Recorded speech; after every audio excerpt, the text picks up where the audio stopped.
réellement nous donner la force maintenant, nous donner l'assurance à pouvoir marcher avec toi. Gloire à toi, Seigneur. Merci, Jésus. Merci, Jésus. Que ton nom soit béni. Que ton nom soit élevé. Merci pour ce moment que tu es venu nous accorder.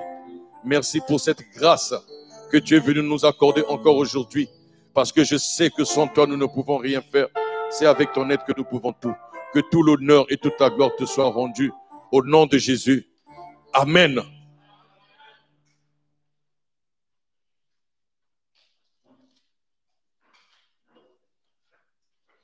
Que notre Seigneur et notre Sauveur, Jésus-Christ, celui-là qui est assis sur son saint trône, que son nom soit glorifié, que son nom soit béni, parce qu'il est un Dieu, il n'a pas, il le dit, la Bible déclare, qu'il n'a pas de plan de malheur pour nous, mais que des plans de bonheur.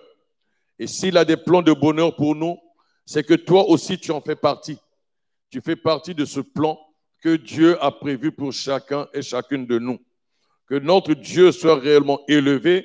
Nous sommes toujours en train de parler sur le tabernacle, mais par la grâce de Dieu, nous touchons toujours les mêmes points, mais nous allons donner une exhortation pour nous tous tels que nous sommes rassemblés en ce lieu. Nous allons prendre nos Bibles dans le livre de Marc au chapitre 5.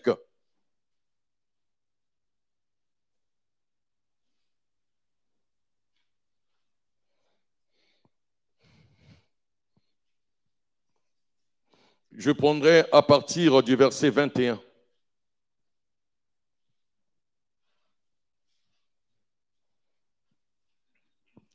Jésus, dans la barque, regagna l'autre rive, où une grande foule s'assembla près de lui.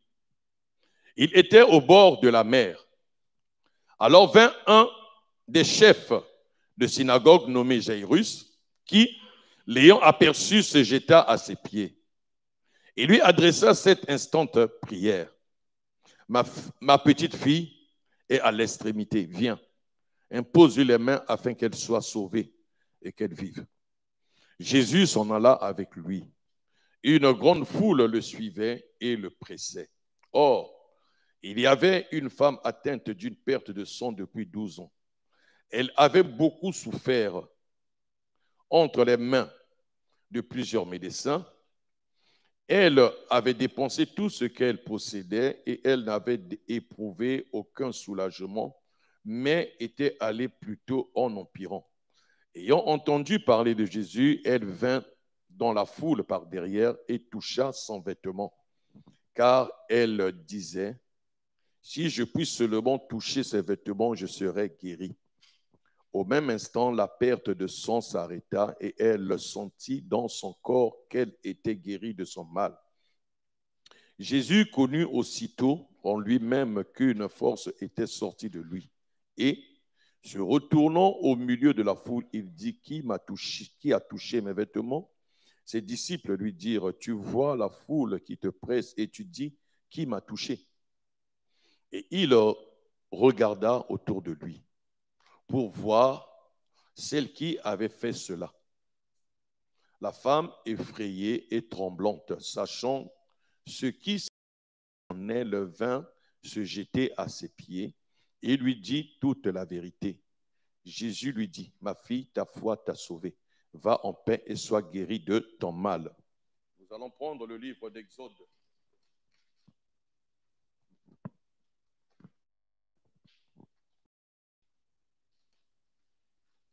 Au chapitre 28, nous connaissons le texte, mais nous allons toucher un point, toujours sur ce dont nous sommes en train de parler.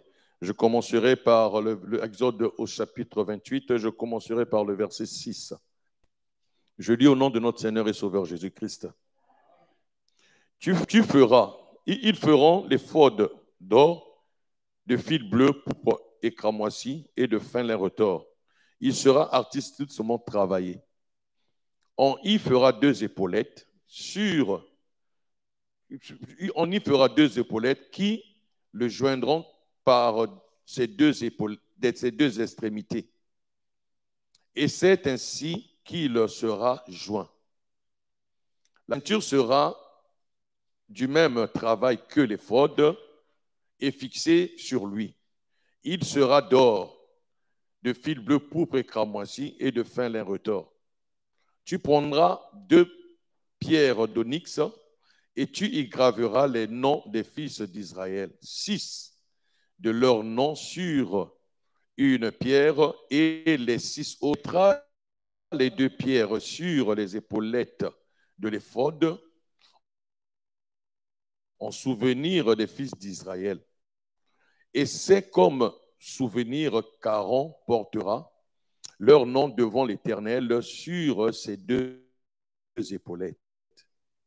Tu feras des montures d'or et 2 chaînettes d'or pures que tu trairas l'éphod travailler. Tu le feras de même travail que l'éphod.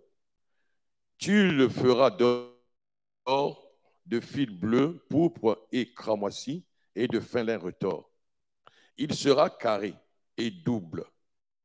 Sa longueur sera d'un épan et sa largeur d'un empan. 4 rangées de pierres. Première rangée, une sardoine, une topaze, une émeraude. Seconde rangée, une escorboucle, un saphir, un diamant. Troisième rangée, une opale, tribu. Tu feras sur le pectoral des chaînettes d'or pur.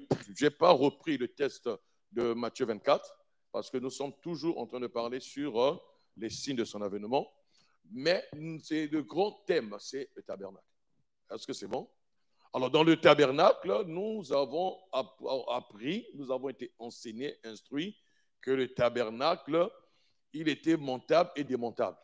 Alors, c'est que le tabernacle était parti d'un lieu, lorsque le tabernacle était sur cette terre, lorsque les enfants d'Israël, selon l'ordre que Dieu avait donné à Moïse, le tabernacle, un endroit précis que Dieu avait fixé, que le tabernacle et le pectoral. Sur ces vêtements, il devait être gravé, lorsqu'il devait se présenter devant l'Éternel, il devait porter l'image, comme l'enseignait, la charge du peuple qu'il devait porter. Le sacrificateur n'avait pas un cœur comme les humains, mais il devait avoir un cœur réellement, si vous me permettez, au-delà de bon. C'est bon? Donc un cœur saint, un cœur pur, pas un cœur comme les humains, mais il devait avoir un cœur réellement, si vous me permettez, au-delà de bon. C'est bon? Donc un cœur saint, un cœur pur. Mais il devait avoir aussi la capacité de pouvoir porter le peuple sur ses épaules. Donc son cœur est sur ses épaules. Donc il devait avoir la capacité. 24, nous avons vu que l'Éternel, lorsque le Seigneur Jésus parle, ne vous séduise. Beaucoup de chrétiens, beaucoup de gens qui sont dans les assemblées, mais et si tu poses la question à ta soeur, tu poses la question à ton frère, ou bien tu te poses toi-même la question, pourquoi je suis chrétien? Suis-je chrétien selon le dictionnaire ou bien suis-je chrétien selon la Bible? Parce que la Bible déclare que c'est à Antioche que les disciples avaient été appelés pour la première fois chrétiens. Alors c'est alors que je dois me poser la question, je suis chrétien selon l'appellation que les disciples avaient reçue à Antioche pour la première fois, ou bien je suis chrétien selon le dictionnaire. Vous savez, être chrétien aussi, c'est quelque chose de précieux. C'est une identité qui est convoitée par tout le monde. Vous allez me dire, non, mais je vais dire une chose. Lorsque vous rencontrez certaines personnes, vous leur posez la question, tu es chrétien ou bien tu es croyant? Oh oui, je suis chrétien non pratiquant. Vous avez déjà vu ça? Selon la Bible. Et c'est que être chrétien, c'est une fierté. Mais, selon la Bible. Et c'est que être chrétien, c'est une fierté. Mais, comme il dit, je suis chrétien non pratiquant. Il n'y a pas de chrétien non pratiquant. Ou tu pratiques ou tu ne pratiques pas. Les disciples, lorsque les gens les ont vus, les gens l'ont appelé pour la première fois chrétien. Mais lorsqu'on dit chrétien, ça ne veut pas dire que c'était une appellation honorifique. C'était une appellation de mépris. C'était des gens qui ressemblaient à Christ. C'était des gens qui s'habillaient comme ça. C'était des gens qui faisaient... Ils sont des gens qui ne sont pas comme nous. Et pour ceux qui s'en souviennent, lorsqu'il y a eu le mouvement qu'on appelle souvent le mouvement de réveil, je ne voudrais pas rentrer dans les polémiques de cela, parce que je sais que l'Église a toujours été réveillée depuis le jour de la Pentecôte. Donc, il ne peut pas avoir le réveil pour les chrétiens. Non, mais on peut chercher à expliquer pourquoi on a parlé de réveil. D'accord? Donc, je ne rentre pas dans ces polémiques. Ce que j'allais tout simplement dire, c'est que lorsqu'il y a eu un mouvement de réveil, en ce qui concerne certains pays en Afrique, je parlerai plus dans le milieu de l'Afrique centrale, les sœurs qui avaient reçu la parole, les frères qui avaient reçu la parole, leur accoutrement avait changé. Et maintenant, ils espéraient que au salut. Donc, ils s'étaient abstenus de beaucoup de choses. Mais maintenant, lorsque les gens voyaient ces sœurs, on les attribuait un nom qui n'était que synonyme de mépris. Dire que, ah oui, vous priez dans ces églises-là, où les sœurs sont toujours voilées, où les sœurs s'habillent ainsi, où les sœurs ne mettent pas de bijoux, ne mettent pas de... Ces personnes étaient obligées de renouer avec leurs anciennes vies. Est-ce que je me fais comprendre? Mais ceux qui étaient affermis sont restés ainsi dans l'évangile. Alors, le Seigneur dit, prenez garde que personne ne vous séduise. Alors, dans la séduction, il y a un mystère aussi de provocation. La provocation vient sous forme de mépris, mais ce n'est qu'une séduction afin que j'abandonne ma foi. On a dit que personne ne vous méprise. Alors, mais le point auquel il incite, auquel nous sommes en train de tout, il dit plusieurs viendront en mon nom. Mais ce ne sera pas moi, c'est que nous avons compris que plusieurs qui viendront sous le nom de Jésus utiliseront son nom pour séduire. Donc, dans tous les systèmes, dans toutes les manières qu'ils vont utiliser, c'est pour chercher. Dans le livre de Genèse, nous allons examiner un peu le langage qu'avait eu le serpent lorsqu'il a parlé à Ève. La Bible, je lis dans Genèse chapitre 3, le verset 1. La Bible dit ceci, le serpent était le plus rusé de tous les animaux des champs que l'Éternel Dieu avait fait. Il dit à la femme, Dieu a-t-il réellement dit, vous ne mangerez pas de tous les arbres du jardin? C'est que ce langage qu'il utilise, c'est un langage de... En réalité, c'est la séduction. Mais alors, c'est que la séduction, lorsqu'elle agit, elle vient s'aimer en nous le doute. Tu crois en quelque chose, mais on ne te dit pas réellement que ce que tu crois est faux, mais on te pose une question, Dieu a-t-il réellement dit? Alors, à ce moment-là, si à la base tu n'étais pas affirmé, la faiblesse était en toi, il te serait incapable de répondre avec exactitude. Et n'ayant pas la capacité de répondre avec exactitude, tu seras dans l'obligation de donner une réponse pour plaire, pour montrer que tu connais, pour montrer que tu n'es pas méprisé. Voilà pourquoi, lorsque les gens ont connu le Seigneur tel que je vois dans le temps, lorsqu'on leur emmenait des paroles qui sèment le doute dans votre assemblée, est-ce qu'il est dit que telle chose ne le fait pas? Alors, sachant que tu n'es pas affermé pour dire oui, on ne le fait pas parce qu'il est écrit, il est aussi écrit. Mais à ce moment, tu seras obligé de tourner la chose, de dire la chose autrement. Non, ce n'est pas qu'on ne peut pas se marier, ce n'est pas interdit. Mais si tu as un copain, tu as une copain, vivre ensemble, mais l'essentiel, c'est que vous savez que vous allez vous marier. Est-ce que vous voyez la chose? C'est qu'en réalité, tu n'as pas répondu à la question. On te dit, est-ce que c'est vrai que dans votre assemblée, les sœurs ne se marient pas, les frères sont tous comme ça? Donc, sachant que si tu réponds oui, c'est vrai, parce qu'il est écrit, il est aussi écrit, la personne va peut-être C'est un débat auquel tu ne pourras pas aller loin. Alors, maintenant, tu es obligé de donner une réponse pour plaire. Mais la réponse que nous donnons pour plaire, nous tombons dans le piège parce que la question qui a été posée, elle était une question qui sème le doute. Elle était une question remplie de séduction, mais sauf qu'elle ne te dit pas que je viens te séduire. Alors maintenant, lorsque nous voyons la réponse de Ève et nous revoyons ce que le serpent dit à la femme, la Bible déclare, alors le serpent dit à la femme, vous ne mourrez point. Mais Dieu sait que le jour où vous en mangerez, vos yeux s'ouvriront et que vous serez comme des dieux, le bien et le mal. C'est qu'il a semé le doute et comme la femme n'a pas pu répondre avec précision, avec exactitude, c'est alors qu'il donne maintenant un autre enseignement. Il donne un autre éclaircissement. Au lieu d'éclairer, il les emmène dans les ténèbres. Et souvent, c'est ce qui se passe. Voilà pourquoi il nous dit que personne ne vous séduise. Et lorsqu'il parle de la séduction, il fait comprendre aussi qu'il y aura beaucoup qui viendront sous mon nom. Mais ça ne sera pas moi. Mais ils séduiront beaucoup. Mais comment vont-ils séduire? Parce que lorsque nous voyons le serpent ancien, Satan, lorsqu'il s'est présenté devant Ève, il n'a pas fait de grimaces. Je suis en train de faire comprendre. Il a parlé. C'est que ceux-là qui vont venir sous le nom de Jésus, ils ne feront pas de grimaces, mais ils vont parler. Mais lorsqu'ils vont parler, c'est-à-dire ils vont aussi prêcher. On peut parler par la bouche, on peut parler aussi par la tenue vestimentaire, on peut parler par beaucoup de choses. Donc, eux, ils vont utiliser toutes les stratégies, le langage verbal, le langage d'accoutrement, pour montrer que non, Dieu ne regarde pas l'accoutrement extérieur, mais Dieu regarde les cœurs. Est-ce que nous comprenons?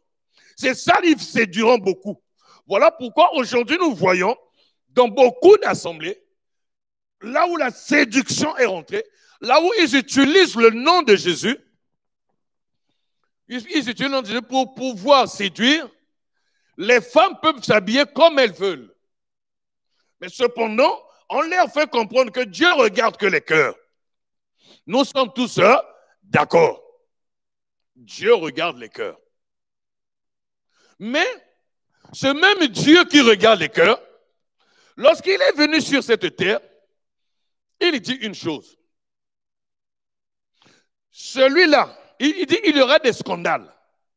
Mais celui qui sera la cause du scandale, qu'est-ce qu'on le fera?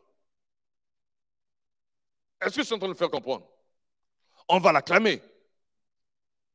Mais il dit les scandales arriveront, même malheur pour celui-là qui sera à l'origine. C'est-à-dire que mon accoutrement peut être aussi un malheur pour l'autre. Plutôt pas pour l'autre, mais un scandale pour l'autre. Mais comme mon accoutrement est un scandale pour l'autre, pour moi, ça sera un malheur. Mais ce Dieu-là regarde les cœurs, non? Mais le scandale, nous le vivons tous ensemble. Nous comprenons. Voilà pourquoi Romain nous a bien dit, lorsque nous avons lu le livre de Romains, au chapitre 16, il a bien précisé cela, que parce que nous voulons expliquer un peu ces choses-là, comment ces faux prophètes, ces faux serviteurs, ces faux prophètes. Il dit, je vous exhorte, frères, à prendre garde à ceux qui causent des divisions et des scandales. Vous voyez maintenant? Donc, ils causent des divisions et des scandales. C'est que pour eux, prêcher la tenue vestimentaire, ce n'est pas le plus important. Ou bien peut-être pas le plus important, cela n'a pas lieu d'être. Mais la tenue vestimentaire a été prêchée dans les Écritures. Bien que ce n'est pas le point auquel j'allais toucher, mais allons-y seulement. La tenue vestimentaire fait partie des Écritures. Paul le dit. Alors, Paul dit une chose, soyez mes imitateurs, comme moi je le suis de Christ. C'est-à-dire que celui-là qui dit, il ne va pas écouter Paul, il va écouter Christ, il ment. Ça, c'est du mensonge. Parce que ce que Paul dit, c'est parce qu'il a imité. Donc, il a entendu ce que Christ lui a dit. Voilà pourquoi il dit, ce n'est plus moi qui vis, mais c'est Christ qui vit en moi. C'est que la tenue vestimentaire, que ce soit chez la femme ou bien chez l'homme, nous devons regarder les Écritures. Mais ceux qui viennent et tordent le sens, emmènent causes des divisions et causes des scandales au préjudice de l'enseignement que nous avons reçu, pour eux, ils disent que mais ce n'est pas un problème.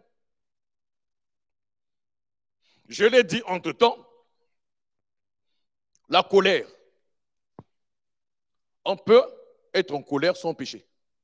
C'est la Bible qui le dit. Vous l'avez déjà lu. Mais est-ce qu'on peut faire l'impudicité sans péché? On peut être en colère sans avoir prémédité la colère. Sans avoir prémédité. Mais l'impudicité, on prémédite l'impudicité. Voilà pourquoi pour l'impudicité, la Bible dit fouiller. La Bible ne dit pas de résister. La Bible ne dit pas de négocier.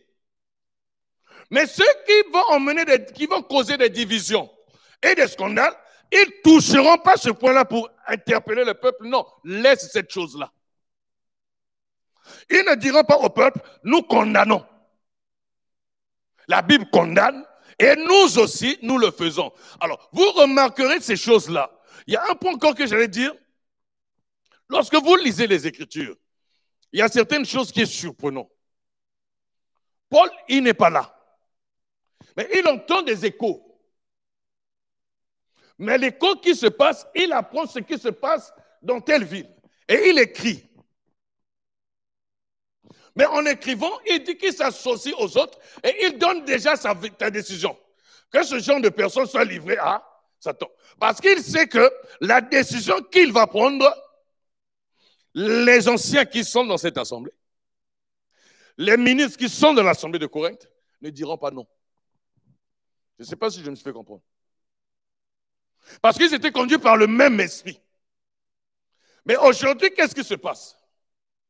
Lorsque il y a un serviteur de Dieu, un ministre dans une église, ils sont 3-4 ministres, il y a une situation qui nécessite de prendre des décisions et de censurer. On censure. Mais il y a l'autre qui vient sur la chaire pour prêcher, il va prêcher le contraire de ce qui a été dit. C'est qu'en réalité, dans ce collège, ils ne sont pas d'un commun accord. Et si vous lisez bien les Écritures, aucun n'a eu à résister ou bien à s'opposer à celui-là que l'autre disait. Lorsque nous voyons, pour encore toucher un point, je vais prendre Actes chapitre 3. Je vais le lire rapidement.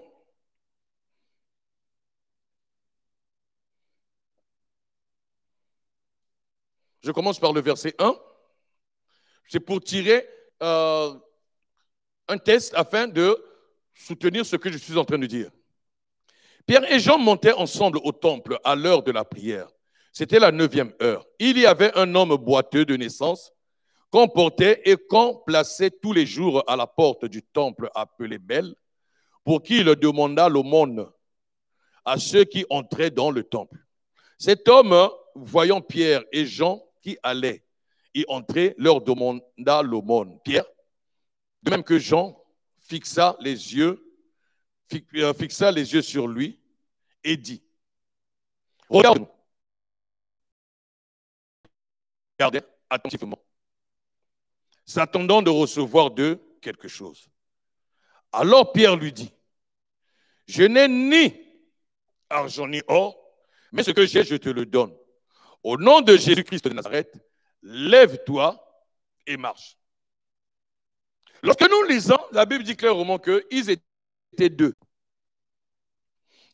La Bible dit clairement que Pierre et Jean l'ont fixé. Est-ce que nous comprenons? Mais cet homme a demandé l'aumône, il leur a demandé l'argent. Mais Pierre et Jean vont le fixer. Mais c'est qui c'est qui parle? Mais pourquoi Jean ne s'est pas opposé? Jean pouvait dire non, mais on lui donne, j'ai quelques centimes. J'ai un billet. Mais Jean ne le dit pas. Parce que ce que Pierre dit, Jean valide. Jean ne s'oppose pas parce que c'est ce qui doit être fait. Alors, si nous remarquons aujourd'hui, ce que Pierre dit, Jean s'oppose. Qu'est-ce que je veux dire par là? C'est qu'un ministre dit, ils sont tous ministres dans la même assemblée locale. Tous disent que nous sommes des serviteurs du Dieu vivant. Tous ministres dans la même assemblée locale. Mais lorsqu'un prêche, l'autre ne vient pas pour arroser, mais l'autre vient pour contredire l'enseignement de l'autre. Et c'est ça qui crée le scandale. C'est qu'aujourd'hui, lorsqu'il le dit, c'est que les faux serviteurs, les faux prophètes, qui séduisent, ne sont pas seulement ceux qui sont loin, mais sont aussi ceux qui sont au milieu de nous. Parce que lorsqu'un prêche, lui maintenant, lorsqu'il prend la chair pour prêcher, il ne prêche pas pour enseigner, pour arroser, mais c'est pour déterrer ce que l'autre a planté. Parce qu'il y a cet orgueil. Vous savez, dans la marche avec Dieu, et ça c'est pour tous les prédicateurs, pour tous les serviteurs de ceux qui prêchent, doivent savoir que rien n'est aussi, il ne faut pas être trop pressé seulement pour dire, l'autre a donné tel thème, moi je vais passer, je donne mon thème. Non. Ayons aussi l'humilité, ayons aussi la sagesse de pouvoir arroser ce que l'autre a fait. L'autre a planté, viens arrose. Redonne, arrose ce qu'il a dit.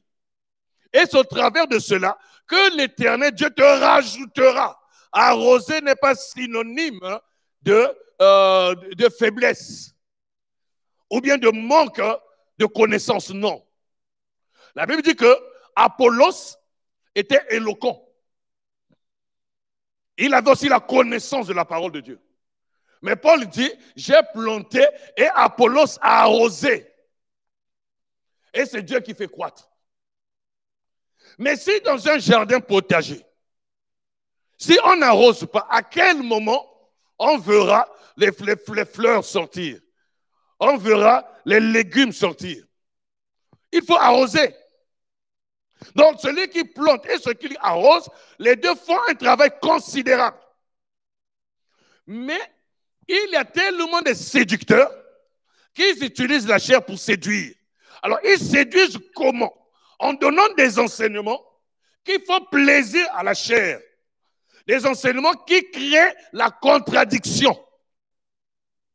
Et c'est ce qui fait qu'aujourd'hui, beaucoup sont séduits. Lorsque l'on touche le point sur les tenues vestimentaires, c'est là où ça cause beaucoup de problèmes dans les assemblées. Aujourd'hui, si tu veux avoir une assemblée numériquement stable, tu veux avoir une assemblée qui va croître numériquement, mais pas spirituellement, ne touche pas les tenues vestimentaires. Et avec précision, beaucoup, pas trop les tenues vestimentaires des femmes. Les hommes aussi, aujourd'hui, s'habillent mal. Très mal. Alors, c'est ça, les séducteurs, lorsqu'ils viennent, ils créent des divisions et des scandales. Donc, eux, ils trouvent que c'est normal, ce n'est pas un problème. Bien, mais comment tu peux te rendre compte? Parfois, lorsqu'on voit ça, on a un peu pitié. Moi, la première fois que j'ai vu ce style, je pensais que la personne avait commencé à avoir des troubles de folie. Mais la finalité, j'ai compris que c'est la mode. Lorsque je suis né, j'ai grandi, j'ai atteint un certain âge, même jusqu'à aujourd'hui, peut-être maintenant je comprends que c'est maintenant une mode. Quelqu'un qui porte des pantalons déchirés, une veste déchirée, pour moi c'est quelqu'un qui n'est pas tranquille dans sa tête. Mais comment pouvez-vous rendre compte? Il y a même des ministres qui portent des pantalons déchirés, pantalons dignes déchirés, c'est la mode. Des serviteurs de Dieu qui s'habillent ainsi. L'église, les gens s'habillent ainsi. Non, Dieu regarde que les cœurs. Il ne regarde pas l'extérieur. Alors que nous devons nous habiller comme des gens qui ont fait profession de servir Dieu. Il y a un accoutrement pour nous. Alors maintenant, ceux qui séduisent, ils n'enseigneront pas ça. Ils donneront des enseignements pour séduire le peuple afin que les gens se retrouvent bien tels qu'ils sont venus, qu'ils restent tels qu'ils sont.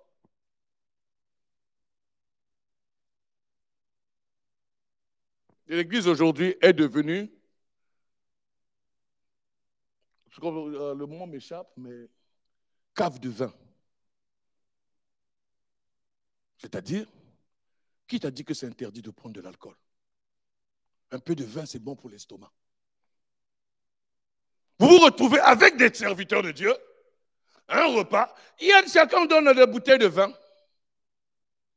Non, mais il faut boire de vin, c'est bon pour l'estomac. Est-ce que vous vous rendez compte? Donc ces enseignements-là n'ont pas de problème. Donc les gens ont pris ces enseignements pour séduire. Donc donner un enseignement afin que l'ivrogne, s'il vient, qu'il soit seulement là. Ce n'est pas un problème. L'essentiel, c'est que s'il vient à l'église, qu'ils ne boivent pas. Et tu peux boire chez toi. Mais lorsqu'on se retrouve, on boit quand même ensemble.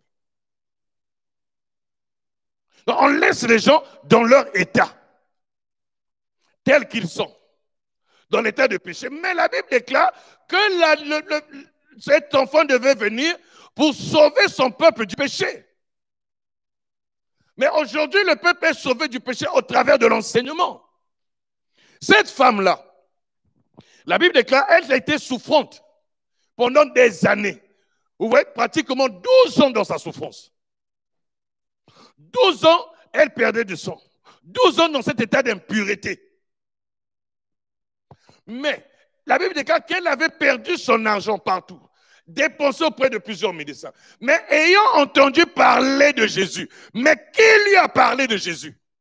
La Bible dit, ayant entendu parler de Jésus. Elle a entendu parler de Jésus, mais on ne cite pas les noms de ceux qui lui ont parlé de Jésus. Vous savez, la femme samaritaine, elle avait voulu chercher à se faire distinguer. Elle avait voulu se faire distinguer, la femme samaritaine. Voilà pourquoi lorsqu'on dit que la femme aussi ne doit pas prêcher, c'est aussi ça. La femme samaritaine voulait se faire distinguer. Mais lorsque ces hommes sont venus, ils lui ont dit quoi? Ce n'est pas parce que tu nous as dit, c'est parce que nous-mêmes on l'a entendu.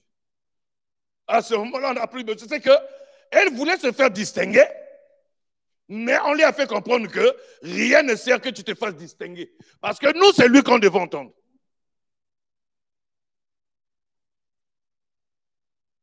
Le coq a chanté, mais il a interpellé que la conscience de Pierre. Mais ce qui a fait que Pierre puisse pleurer amèrement, c'est parce que Jésus le lui avait déjà dit. Est-ce que nous saisissons? Mais ce n'est pas parce que le coq... Donc c'est que le coq doit chanter pour me réveiller du sommeil. Mais lorsque je sors du sommeil, je dois réellement être attristé parce que j'ai renié Jésus. Mais maintenant, aujourd'hui, soit disons le coq chante, les gens sortent du sommeil, c'est vrai, mais sans regret. Sans regret, bien aimé. Vous savez, il y a une chose très importante que nous, les chrétiens, nous devons savoir. Si réellement nous nous appelons des saints, tel que la Bible dit, si réellement nous disons que nous sommes les témoins de Jésus, tu ne peux pas quitter les ténèbres sans avoir vu ton passé et pleurer toi-même. Là, je vous dis la vérité. Tu quittes les ténèbres et lorsque tu t'en souviens de ton passé, tu ne pleures pas. Tu dis non, mais c'est des fautes de jeunesse, c'est pas grave, c'est la vie. Bien aimé, c'est qu'en réalité, tu n'es pas sorti du ténèbre, tu es encore dans les ténèbres.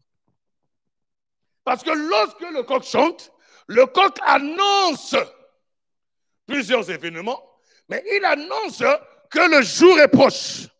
Mais maintenant, lorsque le jour arrive, tu es dans l'obligation de voir la saleté de tes vêtements.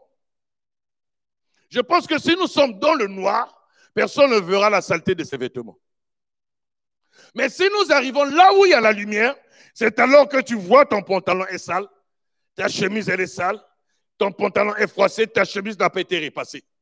Mais tu vas à une fête, qu'est-ce que tu fais? Tu es obligé de changer de pantalon. Tu es obligé de tout changer pour porter un vêtement qui sera apprécié, où tu seras valorisé. Qu'est-ce que je veux dire par là? C'est que si réellement C'est le ministère de la parole qui est en train de travailler maintenant au travers de plusieurs ministres. Il faut que le peuple de Dieu soit réveillé. Donc on reconnaît le vrai serviteur, c'est celui-là qui réveille le peuple. Et qui chante, lorsqu'il chante, le peuple se réveille. Le peuple prend conscience de sa vie, prend conscience de son être, prend conscience de son âme et prend conscience de la vie éternelle. Regrette amèrement tout ce qu'il avait fait. Mais lorsque ceux qui, soi-disant, chantent, ce ne sont pas des ministres réellement, le peuple de Dieu reste dans son état. Est-ce que je suis en train de faire comprendre? C'est nous voulons que le peuple de Dieu que nous sommes, nous ayons la capacité de reconnaître le vrai et le faux.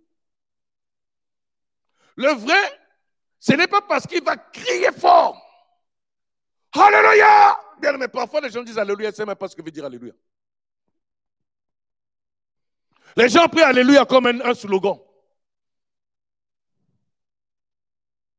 Alléluia. À Dieu la louange. C'est ce que cela veut dire. Là, les autres prient Alléluia pour crier bien. Mais bon, maintenant j'ai prêché. Prêché. Alléluia, à Dieu la louange. Est-ce que vous voyez, parfois il n'y a pas de sens. Et il y a d'autres qui disent Alléluia, Alléluia. Lorsque nous chantons, Alléluia, ce n'est pas la cadence, mais nous disons à Dieu la louange. Et pourquoi je dis à Dieu la louange? Parce que je sais ce qu'il a fait, ce qu'il est, et je lui rends toute la gloire et la louange. C'est ça ce qui veut dire. Si tu ne savais pas, maintenant tu sais. Tu dois plus dire Alléluia pour le plaisir de dire Alléluia. Tu dois savoir pourquoi tu dis Alléluia.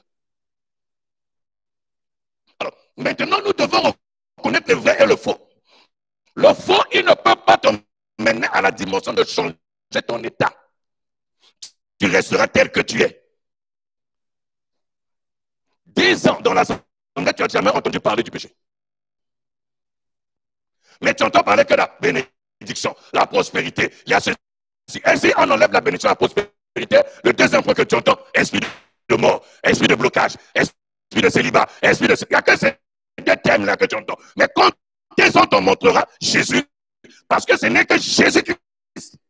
Lorsque tu te le présentes, lorsqu'il vient dans ta vie, tu découvres que tu étais sale. Parce qu'il est l'eau vive. Il faut qu'une fois que tu le rencontres, Jésus qui est l'eau vive, qui vient te laver de toutes tes souillures. Il n'y a aucun péché que nous pouvons dire, comme David a dit une chose, il dit, ne tiens pas compte de mes fautes de jeunesse. C'est vrai. Mais nous devons dire qu'il n'y a pas de péché. Tu vas dire, oh non, c'était ma jeunesse. Non. Parce que c'est ton passé, mais tu suis. Mais il faut que tu le regrettes amèrement. Lorsqu'il dit, ne tiens pas compte des fautes de mes jeunesse, c'est qu'il voit ces fautes-là sont énormes. Est-ce que nous sommes en train de comprendre? C'est qu'il voit ces fautes, il dit, oh là là, si tu tiens compte de mes fautes de jeunesse, qu'est-ce que je vais devenir? Donc moi, si je dis au Seigneur, ne tiens pas compte de mes fautes de jeunesse. Un vrai saint. Celui-là qui on annonce l'évangile. Celui-là qui le Saint-Esprit agit dans sa vie. Bien aimé, il faut qu'il arrive dans ta vie un moment. Je ne donne pas un enseignement de culpabilité, mais je dis ce qui est vrai. Il faut qu'un moment, ça t'arrive, tu es assis, tu vois un truc, il y a un événement, quelque chose que j'avais fait il y a peut-être 15 ans, 30 ans, et qui apparaît dans ta conscience, dans ton cœur, partout. Tu dis, oh Seigneur, comment est-ce que j'ai pu faire des choses comme ça? Oh, j'ai été méchant avec mes parents. J'ai été méchant avec mes frères. Oh, j'ai mal agi auprès de mes amis. Pourquoi? C'est le Saint-Esprit qui te fait ressentir cela afin que tu ne t'enorgueillisses pas. Parce que si on te montre pas ça, tu diras que tu es toujours bien, tu es le meilleur. C'est ça, il te montre que tu as fait tel événement en telle année, et à ça tu dis, oh là là, comment est-ce que j'ai pu faire des choses comme ça? Et tu te rends compte que, est-ce que je suis réellement digne, réellement de dire que je suis chrétien? C'est après tu diras, Seigneur, ne tiens pas compte de mes fautes de jeunesse. Parce que mes fautes de jeunesse sont énormes. Je ne peux pas supporter de voir ça. Oh, que ces péchés s'éloignent de ma face, Seigneur. Et là, tu auras au-dedans de toi, tu produiras des fruits dignes de repentance. Mais c'est parce que tu reçois la vraie parole. Mais comment fais-tu qu'il y a des chrétiens, ils sont de l'église, on leur dit, Jésus a tout accompli. On ne peut plus te demander pardon. Tu ne peux plus te confesser. Jésus t'a tout pardonné. Mais tant que tu es là, les péchés ne comptent plus. Ça, c'est quel évangile? C'est ceux-là qui viennent séduire. Nous ciblons personne. Alléluia. Mais nous interpellons le peuple de Dieu. Si aujourd'hui Dieu me fait grâce de toucher ce point, cela ne veut pas dire que ce que je touche là, c'est la totalité de tout. Il peut y avoir peut-être qu'il y a certaines choses que je peux dire qui ne sont peut-être pas correctes. Ou bien qui ne sont pas debout. Oui, si un serviteur de Dieu venait me le dire, et il m'ouvre les Écritures, il m'explique aussi tel que c'est écrit là, là, là. Ah, d'accord, oui. Donc, les femmes peuvent s'habiller comme ça, on ne tient plus compte de la tenue vestimentaire. Mais si ce qui est écrit, ce n'est pas correct, je lui dirais non, ce n'est pas correct. Les femmes, les hommes, l'assemblée des saints, il faut qu'on sache s'habiller. Mais maintenant, avant même qu'il y ait cette situation, on va s'arrêter là, avant même qu'il y ait cette situation de corona, où on était tous confinés, les vendeurs de ceintures, des hommes, étaient déjà en faillite. Vous n'avez jamais appris ça? Jamais. Et moi, je vous dis la vérité, tous ceux qui vendent des ceintures pour des hommes, ils étaient en faillite. Même les ceintures de femmes. Les gens qui portent des pantalons qui descendent jusqu'ici. Ils ne veulent pas la ceinture. Le vendeur de ceinture, il est au marché, il ne peut plus vendre. Parce qu'il n'a plus d'argent. Il ne peut pas vendre parce que tous ces produits sont là. Parce que eux, ils achetaient des ceintures. Ça devait marcher. Mais eux, ils ne veulent plus de ceintures. Tous les pantalons descendent. Et ils marchent comme ça. Et ces mêmes frères, vous les voyez dans les assemblées. Ces mêmes frères, vous les voyez à l'estrade en train de jouer aux instruments, en train de chanter. Et les ministres ne disent rien. Alors, attention, on va où? Ça, c'est l'évangile de la séduction. On doit les prendre et les rassembler. Non, l'évangile de Jésus-Christ, ce n'est pas ça. Lorsque tu viens vers lui, il doit te dire, moi non plus, je ne te condamne. Va, mais ne pêche plus. Si tu le rencontres, mais si tu ne l'as pas rencontré, c'est normal que tu restes tel que tu es. Ceux qui avaient saisi cette femme-là, en flagrant de lit d'adultère, et ils voulaient la condamner, non? Ils avaient tenu compte de quoi? Ils avaient tenu compte de quoi pour la condamner? De la loi, non? Elle a dit, la loi de Moïse nous dit. Mais toi, Jésus a parlé. C'était pas beau, ça. Mais maintenant, le mouvement que ces hommes ont fait, en emmenant cette femme à Jésus,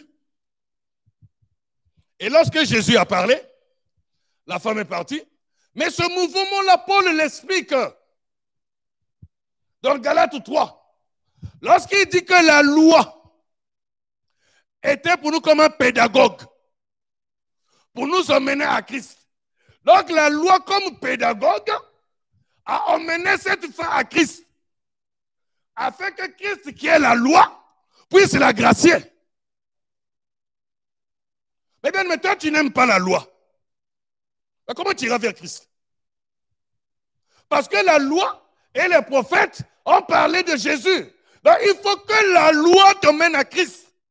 Et lorsque la loi t'emmène à Christ, c'est alors que Jésus, Christ, doit te gracier. Mais personne ne peut nous emmener à Christ si ce n'est que le pédagogue. Mais ce pédagogue, c'est la loi. Bien aimé, est-ce que nous saisissons? Lui-même, la grâce a dit, il n'enlève même pas un trait, même pas un iota. Il n'est pas venu abolir la loi. Parce qu'il sait que s'il abolit la loi, on ne peut plus le découvrir. Parce qu'on retrouve Jésus dans la loi. Que Dieu nous bénisse. Nous allons élever nos voix pour remercier le Seigneur.